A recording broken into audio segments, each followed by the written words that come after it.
Film की शुरुआत होती है जैक्स क्ली से, एक स्ट्रगलिंग एक्टर जो अपनी पहचान बनाने के लिए हॉरर फिल्मों में छोटे मोटे रोल करता है। इस बार वो वैम्पायर बना है और शूटिंग सेट पर ताबूत से बाहर आने वाला सीन है। लेकिन जैसे ही वह ताबूत में बंद होता है, उसका पुराना डर क्लॉस्ट्रोफोबिया उस पर हावी हो जाता है। उसकी सांसें तेज हो जाती है, हाथ पांव कांपने लगते हैं और वो ताबूत से बाहर आने की कोशिश में बुरी तरह से घबरा जाता है। सीन खराब हो जाता है और उसी वक्त अचानक सेट पर आग लग जाती है। क्रू हड़कंप मचा देता है और डायरेक्टर रूबिन गुस्से से भरकर जैक्स को घर भेज देता है। थका हारा टूटा हुआ जैक्स अपने अपार्टमेंट पर लौटता है, लेकिन वहां उसका इंतजार और बड़ा झटका कर रहा होता है। दरवाजा खोलते ही वह देखता है कि उसकी गर्लफ्रेंड किसी और आदमी के साथ बिस्तर पे है। पल भर में उसका रिश्ता, उसका भरोसा और उसका घर सब कुछ छिन जाता है। उसे अपना सामान समेटकर वहां से निकलना पड़ता है। अब ना उसके पास काम है, न घर और ना ही प्यार। अकेलापन उसे भीतर से तोड़ रहा है। इस उदासी में वो एक्टिंग वर्कशॉप में पहुंचता है, शायद खुद को संभालने का रास्ता तलाशने। वहीं उसकी मुलाकात होती है सैम नाम के एक शख्स से। सैम उसे बड़ी सहजता से घुल मिल जाता है। दोस्ती की एक गर्माहट जैक्स के टूटे हुए दिल में उम्मीद की एक छोटी सी लौ जलाती है। सैम उसे अपने एक दोस्त के आलीशान घर की देखरेख का जिम्मा सौंपता है। हॉलीवुड हील्स की ऊंचाई पर बसा मॉडर्निस्ट घर किसी सपने जैसा, बड़ा खामोश और रहस्यमय। यहीं से जैक्स की जिंदगी में आता है एक नया मोड़। सैम उसे बताता है अपनी पड़ोसी के बारे में, ग्लोरिया, एक खूबसूरत, रहस्यमयी और अमीर औरत जो हर रात अपनी खिड़की पर खड़ी होकर एक मोहक नृत्य करती है। उस नृत्य में कुछ ऐसा है जो किसी को भी बांध ले। जैक्स पहली बार अपनी दूरबीन से उसे देखता है और जैसे सम्मोहित हो जाता है। रात दर रात उसकी दुनिया सिमट कर उसी खिड़की पर टिक जाती है। उसका अकेलापन अब ग्लोरिया की मौजूदगी से भरने लगता है। धीरे धीरे यह आकर्षण गहराता है। जैक सिर्फ उसे देखता ही नहीं बल्कि उसके लिए चिंतित होने लगता है। उसकी मासूम अदाओं में उसे एक रहस्य भी दिखता है और खतरे की आहट भी। और फिर एक दिन उसका शक सही साबित होता है। वो देखता है कि एक विकृत चेहरे वाला अजीब सा भारतीय आदमी ग्लोरिया का पीछा कर रहा है। डर और बेचैनी से भरा जैक्स उसका पीछा करने निकल पड़ता है। पीछा करते करते वो समुद्र तट पर पहुंचता है, जहां वह आदमी ग्लोरिया का पर्स छीन लेता है। जैक्स उसके पीछे दौड़ता है, लेकिन दौड़ते दौड़ते वो एक सुरंग में जा घुसता है और यही उसका सबसे बड़ा डर उस पर हावी हो जाता है। एक संकीर्ण अंधेरी सुरंग देखकर उसका क्लॉस्ट्रोफोबिया फिर जाग उठता है। वो वहीं जड़ हो जाता है, उसका शरीर कांपने लगता है और वो अंदर से टूट जाता है। तभी पीछे से ग्लोरिया आती है और उसे बाहर खींच लेती है। वो सिर्फ उसे उस अंधेरी सुरंग से नहीं बल्कि उसके भीतर के डर से भी उसे बाहर निकालती है। दोनों एक दूसरे की बाहों में सुकून पाते हैं, जैसे उनकी टूटी आत्माएं एक पल को एक दूसरे में सहारा पा रही हो। कैमरा उस पल को थाम लेता है, लेकिन जैसे ही जैक्स उसके गले पर किस करता है, ग्लोरिया अचानक पीछे हट जाती है। उसे एहसास होता है कि वो भावनात्मक रूप से अभी भी इसके लिए तैयार नहीं है। वो माफी मांगती है और जल्दी से वहां से चली जाती है, जैसे खुद को भी अधूरा छोड़ आई हो। जैक्स वापस घर लौटता है, उस खिड़की की ओर जहां उसकी दुनिया सिमट चुकी है, लेकिन इस बार वह नृत्य नहीं बल्कि मौत उसका इंतजार कर रही होती है। ग्लोरिया की दर्दनाक मौत के बाद जैक्स की दुनिया जैसे बिखर गई थी। आंखों के सामने वो खौफनाक मंजर, ड्रिल की चीखती आवाज और खून का बहता हुआ समंदर बार बार उसके दिमाग में गूंज रहा था। उसकी आत्मा कांप उठती जब भी वो उस पल को याद करता। उसने सिर्फ अपनी आंखों से देखा ही नहीं बल्कि उस पूरे मंजर को अपने भीतर जी भी लिया। उस रात उसकी नींद, उसका चैन, सब कुछ मर चुका था, लेकिन डर और सदमे के साथ साथ उसके भीतर एक और चीज जन्म ले चुकी थी। एक बेचैनी सिर्फ सवाल पूछ रही थी, क्यों और कैसे। ग्लोरिया का कत्ल किसी साधारण लूटपाट या गुस्से का नतीजा नहीं लग रहा था।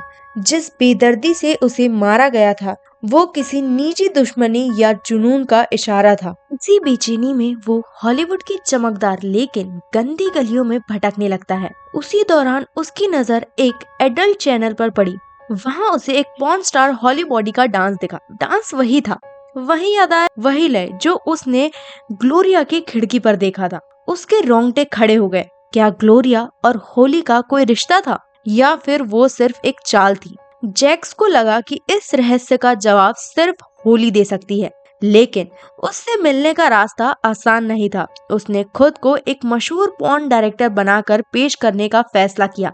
एक झूठा मुखौटा पहनकर वो उस अंधेरी दुनिया में उतर गया जहाँ सच्चाई नकाबों के पीछे छिपी होती है और लोग खुद को बेचने के लिए तैयार रहते हैं। जैक्स ने एक नकली फिल्म प्रोजेक्ट बनाया और होली से मुलाकात की। पहली ही मुलाकात में उसने चालाकी से उसका विश्वास जीतना शुरू किया।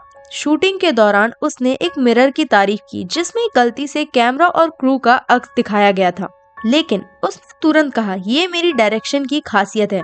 उसकी बातों ने होली को भरोसा दिलाया वो वाकई ही कोई बड़ा फिल्म मेकर है। धीरे धीरे होली उसके साथ सहज होने लगी। कुछ वक्त बाद जैक्स उसे उसी आलीशान बैचलर हाउस में ले आया जहाँ से उसकी सारी जिज्ञासा और डर शुरू हुआ था। वहाँ उसका झूठ ज्यादा देर टिक नहीं सका।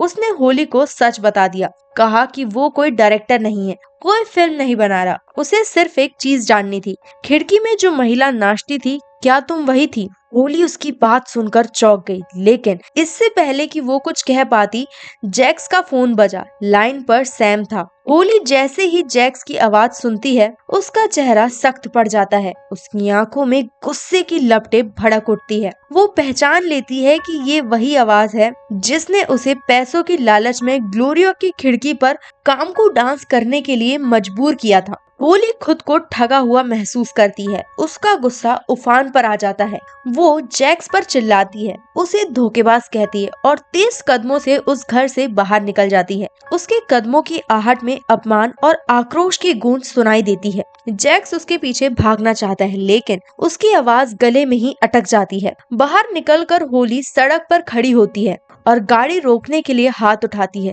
तभी एक कार उसके पास आकर रुकती है। ड्राइवर वही विकृत चेहरे वाला भारतीय आदमी होता है जिसे जैक्स पहले देख चुका था। होली को जरा भी अंदाजा नहीं था कि वो किसी मुसीबत में फंसने जा रही है। आदमी मुस्कुराते हुए उसे लिफ्ट देता है और होली नासमझी में गड़बड़ी कर बैठती है। अगले ही पल वो आदमी टायर आयरन से उसके सिर पर जोरदार वार करता है और होली बेहोश होकर गिर जाती है। ये खबर जैक्स तक भी पहुंचती है। उसकी रूह कांप उठती है। अब ये रहस्य सिर्फ उसके सवालों का नहीं रहा, बल्कि होली की जिंदगी का भी मामला बन गया। वो उसे बचाने के लिए दौड़ पड़ता है, पसीने से लथपथ, डर और गुस्से से भरा हुआ। वहाँ उस गेट तक पहुँचता है जहाँ से होली और वो रहस्यमय आदमी शख्स गए थे, लेकिन वहां पहुंचकर उसके पैरों तले जमीन खिसक जाती है।